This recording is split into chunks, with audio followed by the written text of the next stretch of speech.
Did you know?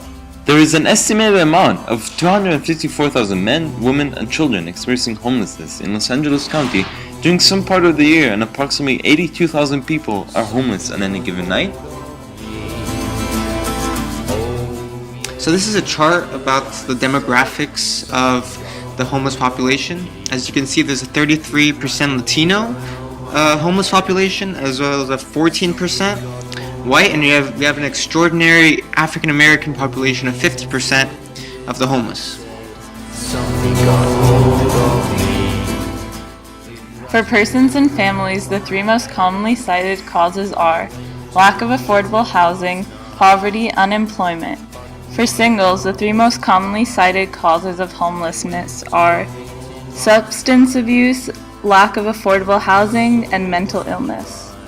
So in terms of homelessness, 71% of the homeless are in central cities, 21% of homeless are in suburbs, and about 9% are in rural areas.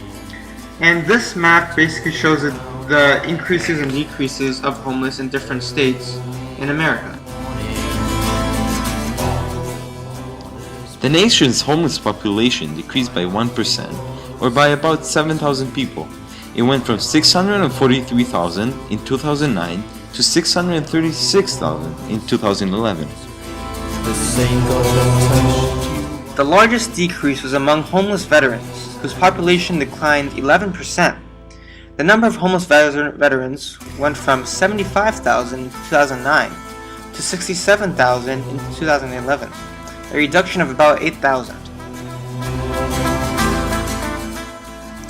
Chronic homelessness decreased by 3% from 110,000 in 2009 to 107,000 in 2011. The chronically homeless population has decreased by 13% since 2007.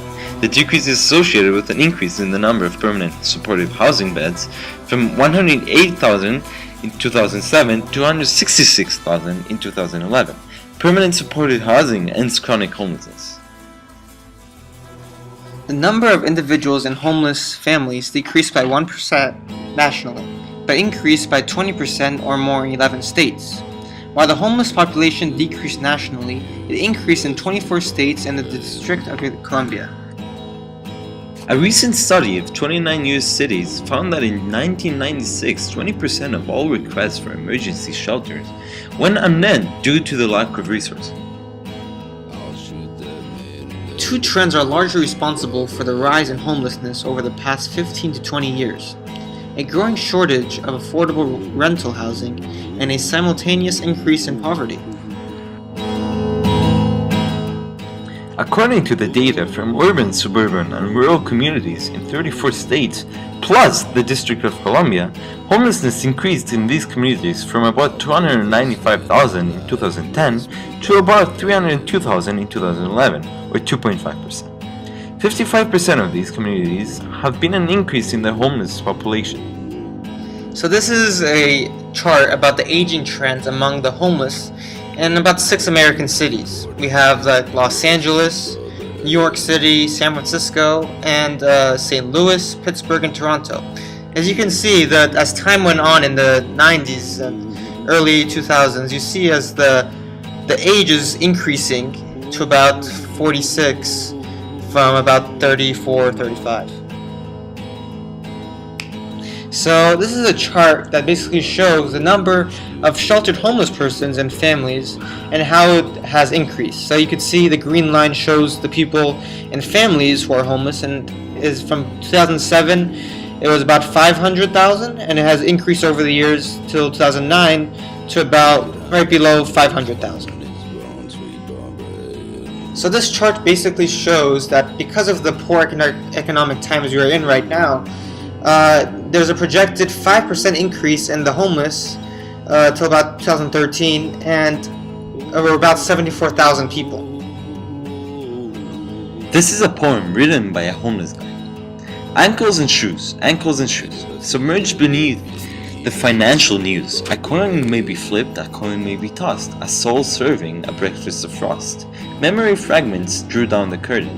Breath still exhaled, reasons uncertain. Herds of strangers with familiar laces test acoustics of a concentrated matrix. intruding upon a homeless muse, left with a vision of ankles and shoes.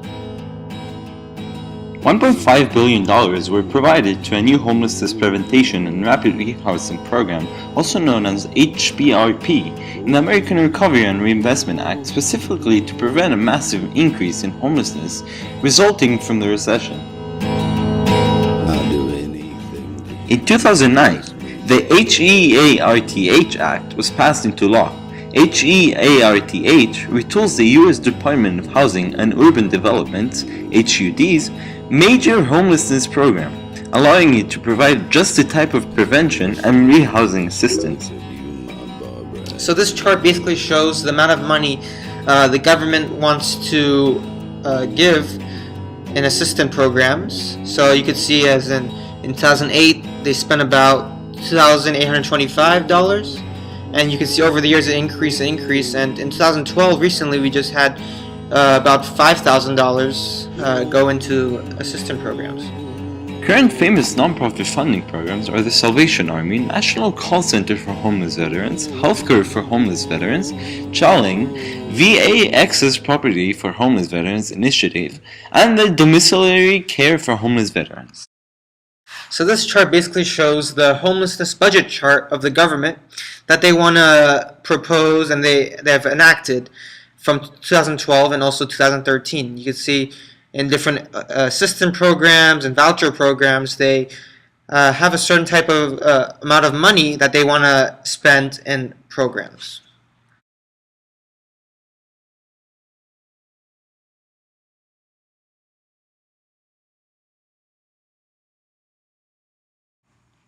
What is needed for funding is to continue the cost-effective investment in homelessness prevention and rapid rehousing, to continue investment in homeless programs that have proven to end homelessness, and when setting spending priorities, ensure that a top priority is to protect the most vulnerable.